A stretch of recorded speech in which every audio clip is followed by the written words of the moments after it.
Thank you. Honorable C. Wigneswaran, you have 7 minutes.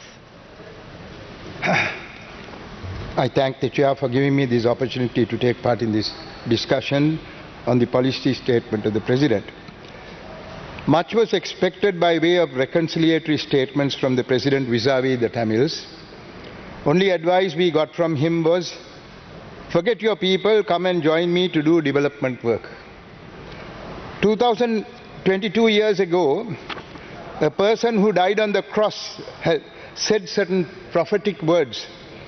Man does not live by bread alone, he said. The President wants us to leave our kith and kin, leave those who voted for us, leave those who are awaiting their freedom from Sinhala hegemony in the north and east, leave those who have lost their lands to government departments and the armed forces, and join him to take bread to our people. He thinks the 3,000 years of culture and civilization of the Tamils of the north and east of Sri Lanka could be purchased by bread alone. He thinks if the Tamils are forced to live within an occupied territory, if they are deprived of even the existing feeble political rights, if they are sufficiently terrorized, if they are stifled and starved, the Tamils would sell their birthright to a pot of porridge. Maybe the lack of political experience is showing on His Excellency. His policy statement has nothing to show that he regrets the past. It has nothing to show he welcomes a reconciliatory future. He enumerates what he has done so far, which have not saved this country from facing bankruptcy. He has not even a word of thanks for those who have come forward to help the country at this critical hour. Maybe he felt a word of thanks to anyone other than those of Huaren descent, Huaren descent, might irk the latter. While the President and his ilk have been terrorizing the minorities in this country, he seems to be himself terrorized by the thoughts of Huaren wrath. Let me state here and now that the world acknowledges the fact, and so too many educated and concerned Sri Lankans among the Sinhalese, that Sri Lanka faces today the unprecedented state of affairs bordering on the brink of bankruptcy due to the unresolved ethnic problem. Nearly a fifth of country's wealth is utilized even today for so-called security and to pamper the military. The 30 Years' War was due to the reluctance on the part of our majoritarian leaders to resolve the ethnic problem. But the President refuses to accept that this country faces an ethnic problem and identifies that the Tamils face an economic problem only. He is like the proverbial cat which closes its eyes and believes the world is in darkness. His inability or refusal to identify the existing ethnic contradictions signals the fact that peace and prosperity would be far-fetched dreams in this country for many years to come.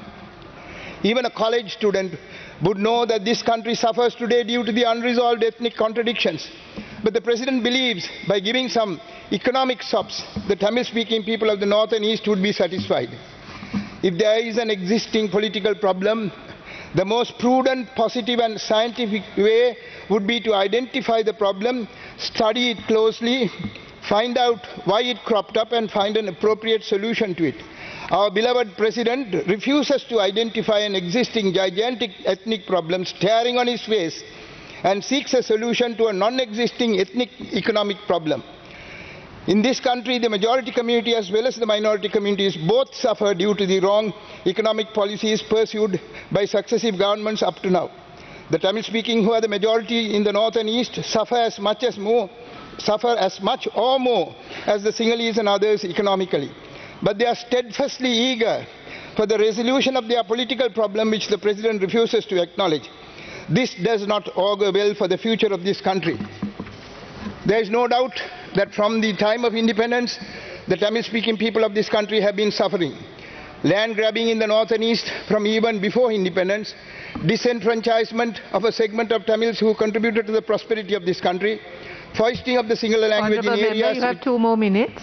Foisting of the Sinhala language in areas which had a very minuscule presence of Sinhalese in 1956, militarization of the north when the Tamil-speaking people agitated against the discriminatory laws, standardization in higher education to prevent Tamils entering higher echelons of education, staging of successive pogroms which killed and maimed many a Tamil, including infants brutally killed and women raped, which sent their kith and kin abroad seeking better pastures, have all been transgressions committed by successive singular majority governments in terms of the United Nations, in terms of the ICCPR and ICESC.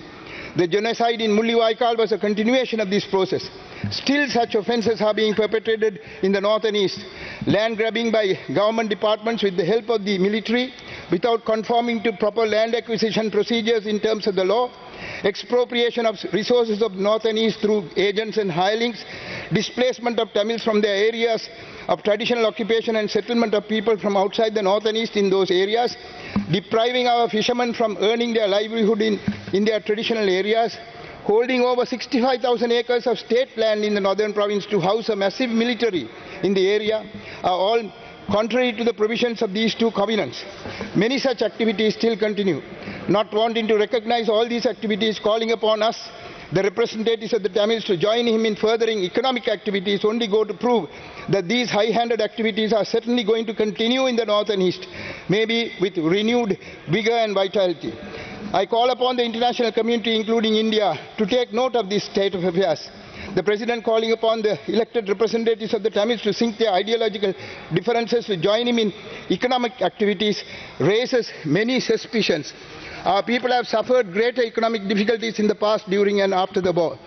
Yet none of us relegated our political aspirations a second place and promoted economic regeneration as our primary concern. Even Please during the past, honourable member. Just one more minute, madam. Even during the past 12 years, our people have elected a majority of representatives who stood for their political rights.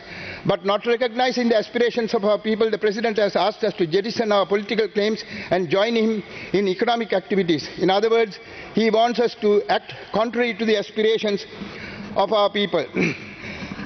If the President and his government are going to be serious in ushering in a period of peace and reconciliation, first and foremost, they should immediately halt all actions and activities that are being systematically undertaken by the Archaeological Department, Forest Department and Wildlife Department and some other departments with the sole objective of destroying the ethnic and cultural character and demographic composition of the northern and eastern provinces, and thereby prevaricate and rewrite history. Honourable member, please One more, up. just half a minute. Abrogate the much abused Prevention of Terrorism Act.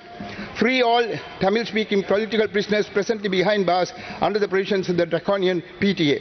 These are the inescapable prerequisites for any meaningful reconciliation program that could precede any constitutional process to draw up a new federal constitution for our democratic socialist republic. Thank you. Thank you. Honourable Diana Gamage, you have 5 minutes.